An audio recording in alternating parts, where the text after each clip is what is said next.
U Osijeku već više od 60 godina postoji mjesto koje djeci koja trebaju malo više daje upravo to. Centar za odgoj i obrazovanje Ivan Štark školuje gotovo 200 učenika s intelektualnim i razvojnim teškoćama iz cijele Slavonije. Za mnoge od njih ovo nije samo škola.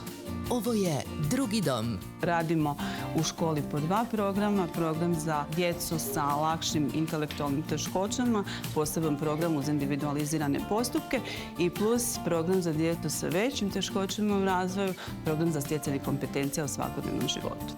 Jedno mjesto u centru dugo je čekalo na svoju priliku. Školska knjižnica bila je zastarjela i neprilagođena djeci kojoj je namijenjena. Trebalo je nešto promijeniti. Zbog toga smo počeli razmišljati na koji način tu knjižnicu adaptirati i prilagoditi našim stvarnim potrebama. Tvrtka Span odlučila je stati iza te ideje. Kroz njihovo partnerstvo s humanitarnom udrugom RTL pomaže djeci, Centar Ivan Štark dobio je konkretnu podršku, novu opremu i uređenu knjižnicu prilagođenu stvarnim potrebama učenika. Topao siguran, pun boja i multisenzornih slikovnica koje svakom učeniku omogućuju doživljaj knjige na njemu blizak način.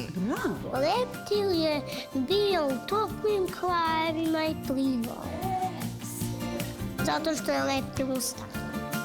I ove godine nastavili smo suradnju sa udrugom RTL pomaže djeci jer želimo da naša pomoć bude konkretna i mjerljiva te da djeci i mladima pružimo konkretne i bolje uvjete za svakodnevni život, razvoj i učenje. Djelatnici koji su godinama sanjali o ovom prostoru i djeca koja ga danas pune smijehom i radoznalošću, svi su dobili više nego što su očekivali.